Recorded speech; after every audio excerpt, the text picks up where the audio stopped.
오늘은 너희의 자손들에게 알게 하라라는 제목으로 하나님의 말씀 증거하겠습니다. 오늘 어버이 주일입니다. 저희 5월 둘째 주에는 어버이 주일. 어, 이렇게 꽃 다 다르셨죠? 애들이 어버이날이 지나고 저희가 어버이 주일을 둘째 주일로 맞이하게 되었습니다.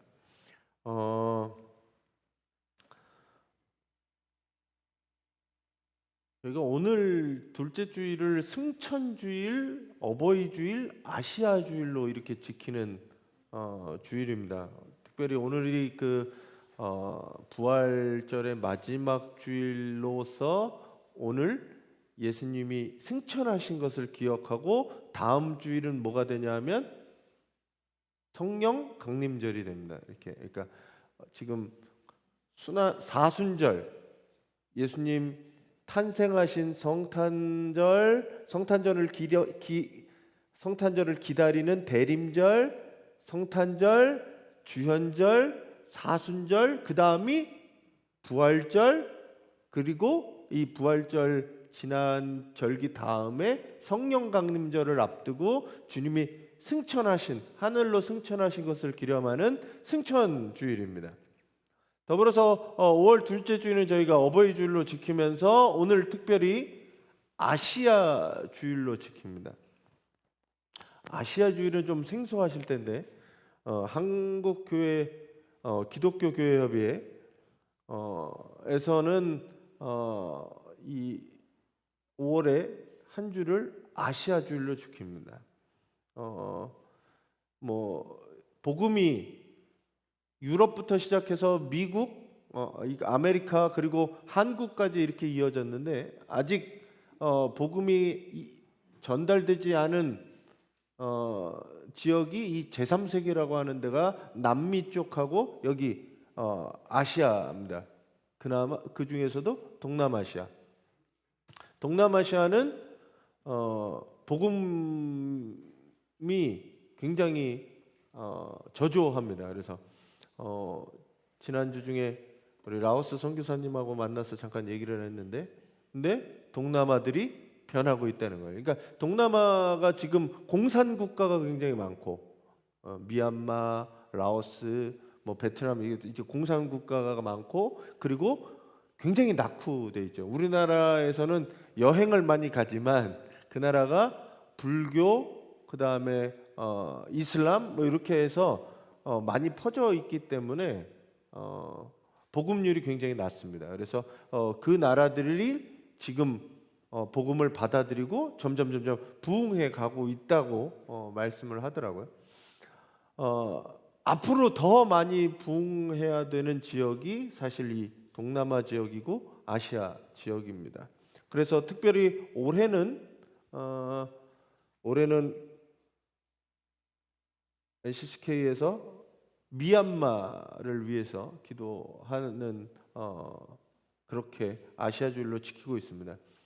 미얀마가 군부 독재로 지금은 갑자기 또 막 그 뉴스가 막 나오다가 우리나라 뉴스에서는 미얀마 얘기가 사라졌지만 그들은 아직 계속 군부 독재와 그리고 민주화 운동들 그런 것들이 시작하고 있고 진행되고 있는 과정이라는 거죠. 여전히 끌려가고 감옥에 갇히고 죽임을 당하는 사람들이 지금 미얀마에선 벌어지고 있습니다. 그래서 미얀마의 평화를 위해서 이번 한 주간 이 아시아 주일은 기도하시는 주간들이 되시기를 부탁드립니다. 이거 5월에는 참 이 기념일들이 많이 있습니다. 여러분들도 아시다시피 어린이날도 있고 어버이날도 있고 이제 또 스승의 날도 있고 이런 것들을 기념하는 기념일들이 많습니다. 교회도 교회 나름대로 승천주일을 지키고 어버이주일을 지키고 그리고 청년주일 이렇게 지키는 그 기념일들이 있습니다. 개인적으로 보면 생일을 1년에 몇 번 지켜요? 생일은 1년마다 돌아오잖아요. 결혼기념일 1년마다 돌아오잖아요. 이 1년 사이클로 기억되는 것들을 왜 기억하냐면 그 기억들을 소중히 간직하고 기억들을 잃어버리지 않기 위해서입니다. 뭐 좋은 기억들도 기억하지만 우리나라가 힘들었던 뭐 6.25 얼마 이제 있으면 6.25도 찾아오지만 우리가 6.25 전쟁을 기념하는 것은 두 번 다시 그런 일이 없도록 기념하는 거죠. 기억하는 거죠.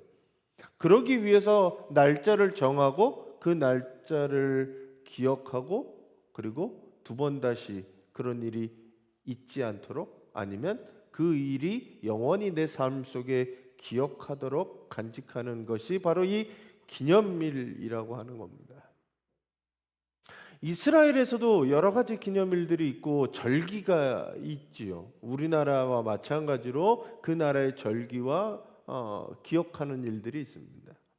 그 가운데 오늘 얘기는 뭐냐면 오늘 얘기는 여호수아 이야기입니다. 이스라엘이 40년 동안 광야를 돌아다니다가 광야를 정말 모세에 의해서 이집트를 탈출해서 광야 40년을 돌아다니다가 이제 약속의 땅인 약속의 땅으로 가기 위해서 요단강을 건너는 시점이 오늘 얘기의 출발입니다. 광야의 백성들이 요단강을 건너 약속의 땅으로 들어갈 때 언제 건너냐 하면 요단강이 좀 물이 좀 없고 잔잔하고 그럴 때 요단강을 건넌 게 아니라 요단강이 범람했을 때 가장 물이 많을 때 요단강을 마른 땅처럼 건너게 됩니다. 이스라엘 백성이 두 번 이 바다를 건너서 가는 일이 두 번 있는데 한 번은 모세가 이집트를 탈출할 때 홍해 바다를 건넌 사건이 하나 있고 오늘 이 말씀 앞에 있는 여호수아가 요단강을 건너가는 일이 있습니다. 요단강을 건널 때 뭐라고 하냐면 12지파에게 돌을 하나씩 그 강가가 이렇게 쭉 벌어졌잖아요. 강가를 메마른 땅처럼 건너가는데 강 밑에 있는 돌들을 하나씩 들고 요단에서부터 길갈까지 메고 가라고 합니다. 강바닥에 있는 돌을 들어서 자그마한 돌을 들으려고 한 게 아니에요. 돌을 들어서 그 돌을 가지고 길갈까지 가서 길갈에다가 12돌을 세워놓습니다. 그리고 오늘 이야기하는 게 말씀에 이렇게 얘기하는 거예요. 세 번역에 이렇게 되어 있습니다. 같이 한번 읽어주세요.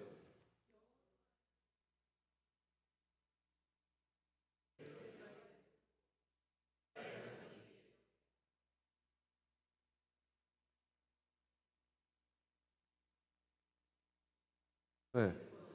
네. 어떻게 했어요? 자, 요단강을 건널 때 요단강이 범람하면 이게 4~5m 넘습니다.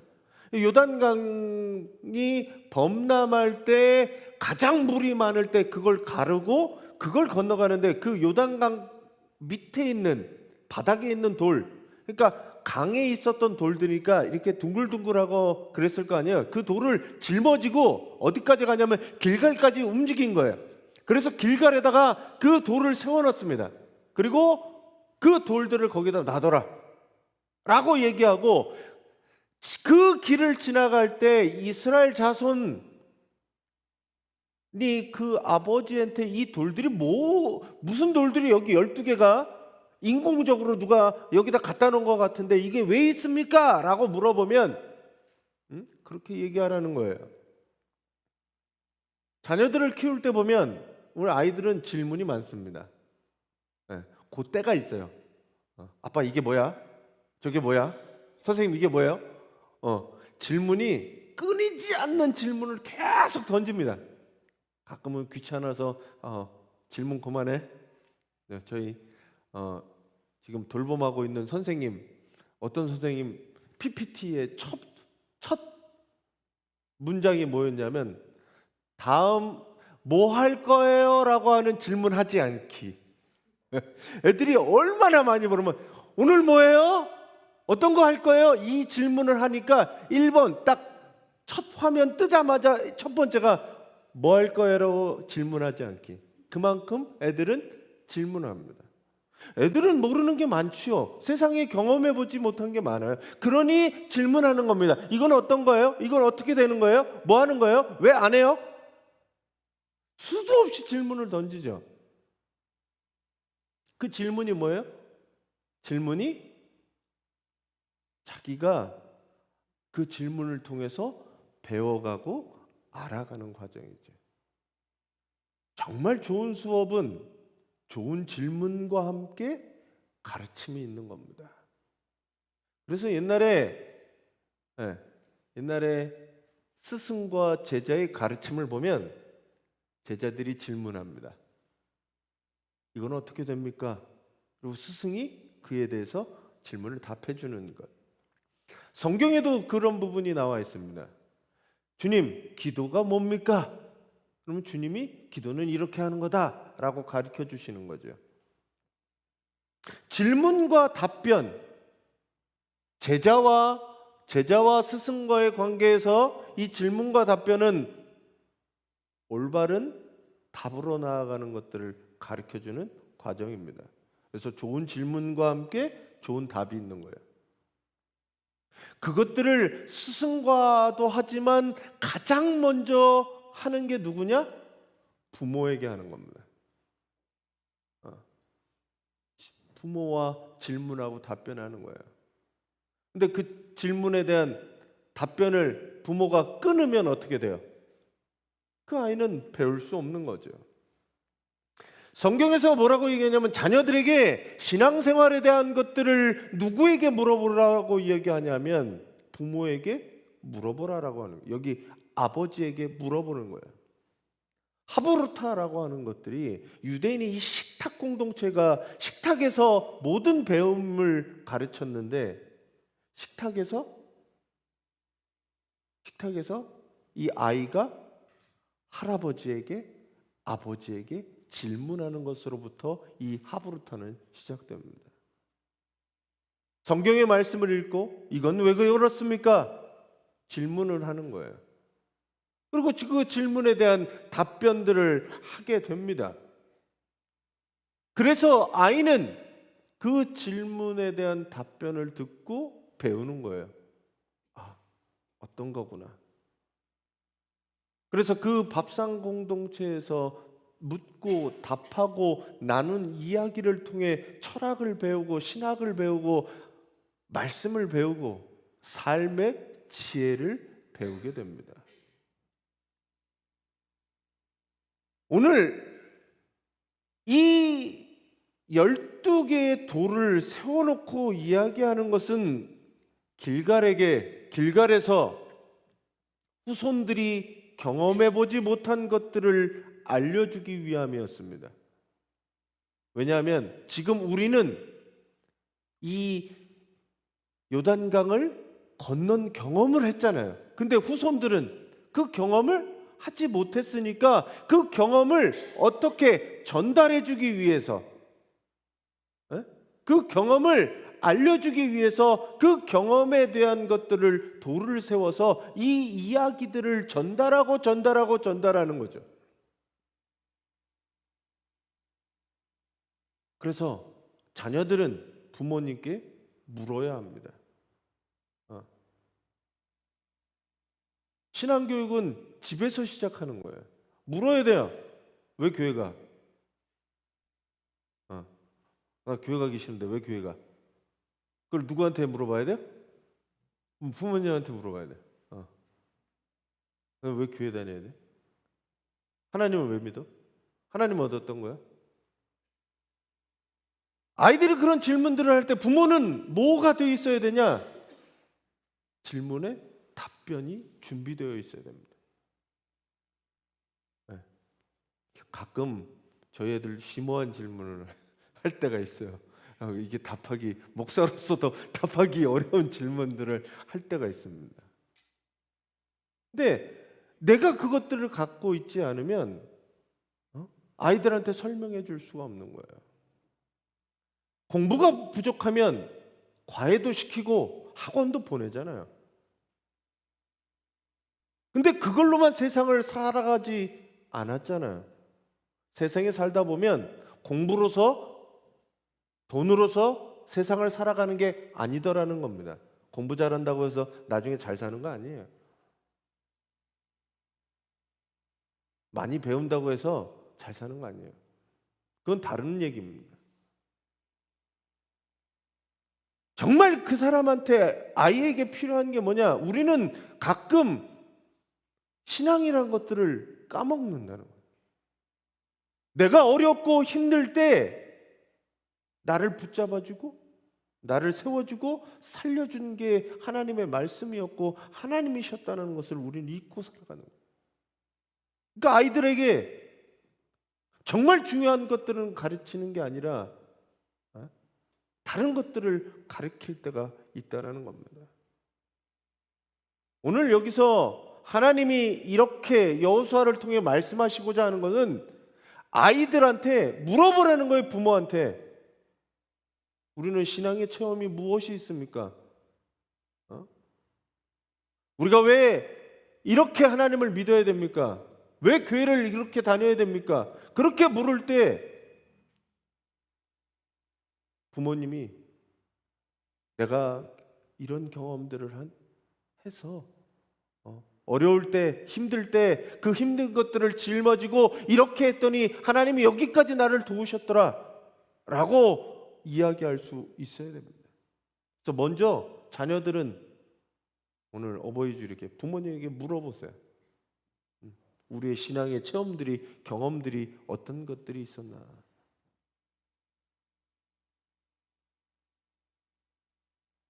저는 이게 요즘 이 소통의 문제에 있어서 부모와 자식 간에, 부모와 자녀 간의 대화가 어디서 이루어지느냐? 밥 먹을 때부터 가장 사소한 것부터 상의하고 이야기하고 나누는 일들이 이루어져야 된다고 생각합니다. 가정의 회복은, 가정의 치유는 어디서부터 시작되느냐? 소통부터 시작돼요. 부부가 소통해야 되고 부모와 자식 간에 소통되어져야 됩니다. 제가 수요일 날도 말씀드렸지만 전쟁이 왜 났는 줄 아세요? 말이 안 통해서. 전쟁이 말이 안 통해서. 서로 대화가 되고 이야기가 되면 전쟁하지 않아요. 부부가 왜 헤어지는 줄 아세요? 말이 안 통해서 그래요. 똑같은 한국말을 하는데 말이 안 통해요. 부모와 자식 간의 대화가 사라지는 이유는 엄마 아빠랑 말이 안 통하는 거예요.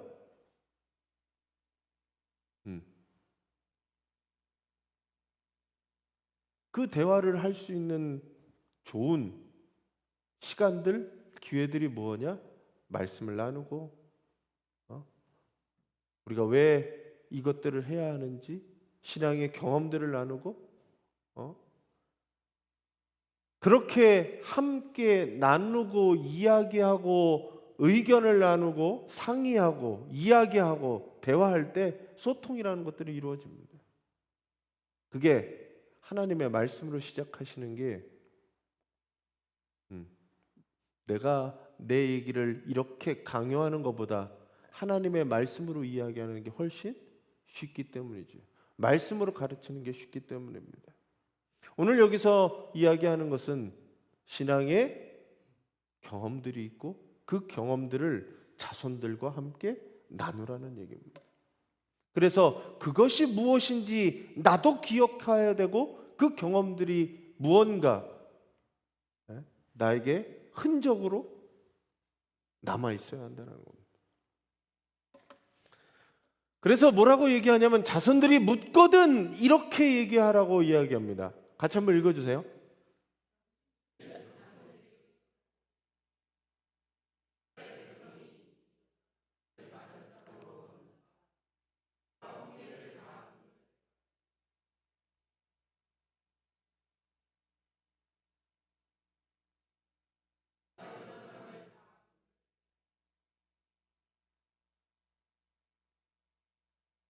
네.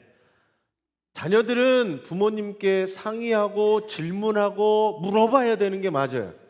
이건 왜 이렇습니까? 어떻게 하는 겁니까? 이런 것들을 물어봐야 되는 거죠. 그리고 부모는 그 자녀들의 질문에 대답할 준비가 되어 있어야 합니다. 이스라엘, 쉐마 이스라엘, 이스라엘아 들으라 라고 하는 이 쉐마 교육은 지금도 유대인에게 있어서 신앙의 교육 방법 중에 있어서 가장 중요하겠습니다. 믿음을 전수하는 것, 믿음은 어디서 나요? 들음에서 나는 거예요. 그 듣는 것들을 누구의 음성에서 듣냐면 부모님에게서 들어야 됩니다. 나하고 상관없는 게 아니라 내가 경험하고 내 삶의 사건들을 나누어야 되는 거예요. 자, 오늘 이야기가 이렇습니다. 길갈에 12돌이 있어요. 아버지와 아들과 손자가 이렇게 같이 지나가다가 돌 12개가 이렇게 있으니 이 돌이 뭡니까? 라고 물어보는 거죠. 그러면 아버지가 대답하거나 할아버지가 이렇게 대답해 주는 겁니다. 우리가 요단강을 건널 때 요단강 물이 범람했었는데 가장 물이 많을 때 하나님이 역사하셔서 요단강을 마른 땅처럼 건널 때 그 요단강 바닥에 있는 돌 12개를 각 지파마다 하나씩 들고 와서 여기 길갈에다 세웠다. 이게 그 돌이다 라고 이야기해 주는 거예요. 자, 그 이야기는 언제로 이야기가 이어지냐면 그 돌들은 우리가 홍해를 건널 때 이렇게 얘기하는 거예요. 홍해는 어떻게 왜 건넜어요? 이집트에 우리가 종살이로 있을 때 모세라는 지도자에 의해서 홍해를 건널 때 홍해를 바닥처럼 홍해를 가르시고 우리를 건너게 하고 이집트 전차와 군병들을 거기에다가 수장시켰다라고 하는 이야기가 또 이야기가 나오게 되는 거죠. 그래서 우리가 그렇게 건넜다라는 겁니다. 신앙의 이야기는 이야기가 또 다른 이야기를 낳고 거기서 또 다른 이야기가 나와지는 거예요. 신앙의 이야기는 좋은 이야기만 있는 게 아니라 내가 어렵고 힘든 것들을 어떻게 극복했는가, 그 이야기가 더 중요합니다. 아이들한테 중요한 거는 잘 될 때가 중요한 게 아니라 엎어졌을 때, 망가졌을 때, 힘들었을 때 내가 그 힘든 것들을 어떻게 극복했느냐, 하나님이 어떻게 우리를 도우셔서 나를 도우셔서 내가 무너지지 않고 내 마음이 무너지지 않고 하나님의 도움으로 일어났는가, 이것들을 이야기해 주는 게 신앙입니다.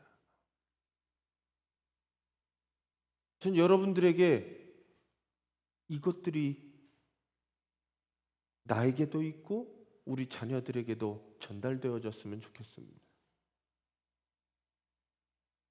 부모님 세대가 자녀들한테 물려줘야 될 게 뭐예요? 집을 물려주면 돼요? 건물을 요즘 건물주, 창조주 밑에 건물주라고, 조물주 밑에 건물주라고, 건물 하나 물려주면 좋을 것 같으세요? 내가 보니까 정신없는 자녀들은 그 건물 다 날려먹고 부모도 버리고 도망갈 수밖에 없더라고요. 문제는 건물이나 재산이나 없어질 게가 아니라 자기가 경험했던, 자기를 도우셨던 그 하나님에 대한 신앙, 썩어지고 없어지지 않을, 정말 너가 가장 어렵고 힘들고 필요할 때 나는 너가 하나님을 알았으면 좋겠다 라고 하는 것들을 자녀들에게 정말 필요한 것들을 알려줘야 되는 게 아닌가 생각해 보게 됩니다. 그래서 내가 믿는 하나님, 나를 인도하시고 함께 하시고 어려울 때 나를 일으켜 주시고 살려주신 그 하나님을 너희들이 정말 알았으면 좋겠다 라고 하는 그 마음을 가지고 아이들한테, 자녀들한테 이야기해주는 우리 부모님들이 되시길 바랍니다. 부모 공경은, 부모님을 공경하는 것은 성경에서 하나님과 같이 하라고 하는 게 부모님 공경하는 거거든요. 그거를 부모를 공경해라, 공경해라 해봐야 애들이 부모를 공경하지 않아요. 하나님의 말씀이 그 안에 들어갈 때 부모를 공경할 수 있는 거죠.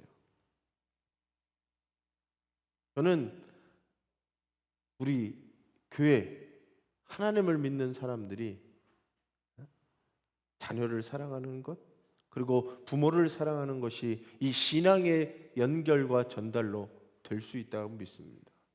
오늘 이런 사건들이 여러분 가운데 있어지시길 바랍니다. 오늘 말씀의 마지막으로 이야기하는 게 왜 그러면 우리가 이렇게 해야 됩니까? 자, 요단 강바닥에서 돌을 들고 길갈까지 그걸 짊어지고 가는 사람은 얼마나 힘들겠어요. 이게 무거운 걸 이걸 왜 들고 가는 거야 이걸? 길갈까지 하루 이틀 간 게 아니거든요. 이 돌들을 그 강바닥에서 들어서 힘들게 짊어지고 가는 거예요. 힘들고 어려워도 하는 거였습니다. 왜 하냐면 같이 읽어주세요.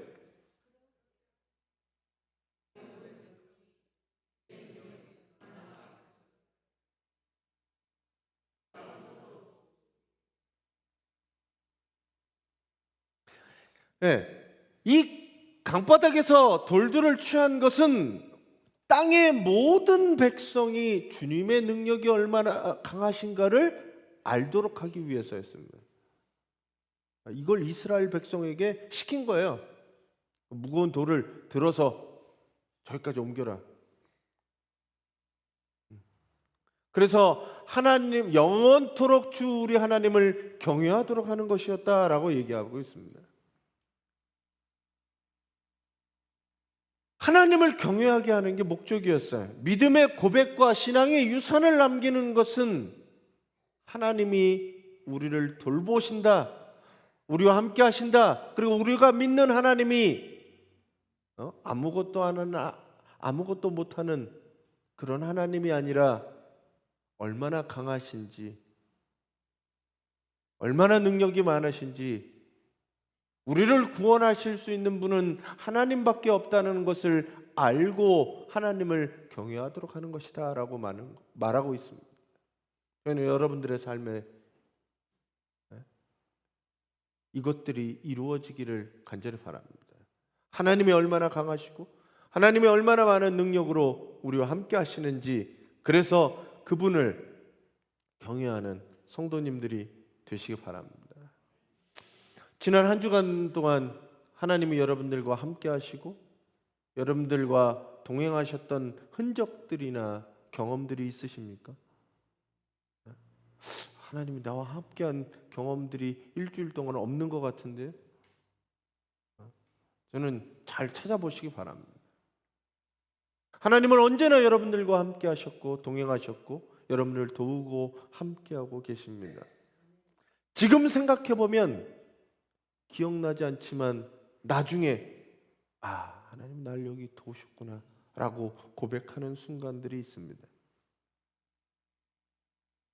그런 기억들, 그 기억들을 모으시고 그 기억들을 자녀들과 식구들과 함께 나누시는 성도들이 되시기 바랍니다.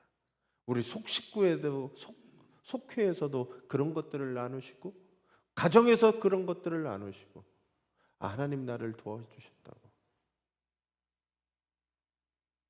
그 기억들이 남길 때 우리의 신앙들은 자손들에게 흘러가도록 될 겁니다.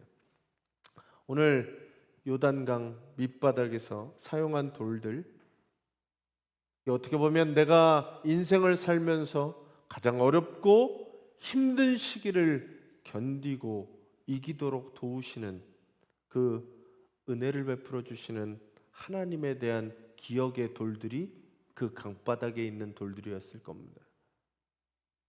강 밑에 저 밑바닥 그곳에 숨겨진 돌들이 내 인생의 밑바닥에 발견하는 돌들이 될 수 있습니다.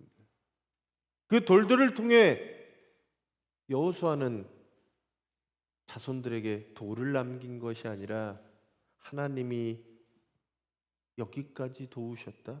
하나님의 은혜와 하나님을 향한 신앙을 자손들에게 남겨주고 있습니다. 어버이 주일을 맞이하여 자녀들은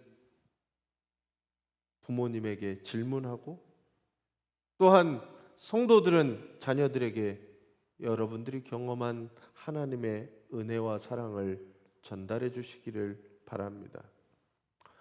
나는 경험한 것들이 별로 없어요. 잘 찾아보세요. 하나님이 나에게 어떻게 은혜를 베푸셨는지 잘 찾아보시고, 그것도 힘드신 분들은 뭘 하냐면, 내가 어렵고 힘들 때 나에게 힘이 되었던 말씀들, 구절들, 그것들을 자녀들과 함께 이야기해 주셨으면 좋겠습니다. 제가 신방을 가면 찬송을 물어봐요. 그래요. 가장 좋아하는 찬송 무엇일까요? 그 찬송을 같이 부르는데, 찬송에 뭐가 있냐면 왜 좋아하는지 제가 스토리를 가끔 물어보거든요. 근데 그냥 대충 넘어갈 때가 많은데, 내가 그 찬송이 왜 좋아졌는지, 그 찬송에 내가 어떤 스토리가 담겼는지 그 스토리를 이야기해 주셨으면 좋겠어요. 난 이 찬송가가 왜 좋더라. 왜냐하면 내가 어렵고 힘들 때 이 찬송을 부를 때 하나님이 나와 함께 해주신 것들을 내가 느꼈다. 나 혼자 남아서 정말 울고 싶을 때 이 찬송을 부를 때 하나님이 날 위로해 주시고 함께 해주셨다. 저는 이 고백들이 여러분 가운데 있어서 그 고백들을 함께 나누는 우리 성도님들이 되시길 바랍니다. 이 말씀이, 이 찬송이 어떻게 나에게 힘이 되고, 어떻게 내가 어려움을 극복하게 되고, 어떤 은혜를 주셔서 내가 지금 이렇게 살고 있는지, 그 스토리들을 이 5월 가정에서 함께 나누시기를 간절히 바랍니다. 그러면 오늘 우리 가정에 하나님의 은혜와 사랑이 풍성하게 넘치는 가정들이 될 줄 믿습니다. 그래서 이 신앙의 신비가 우리 가정들마다 넘쳐지시기를 간절히 바랍니다.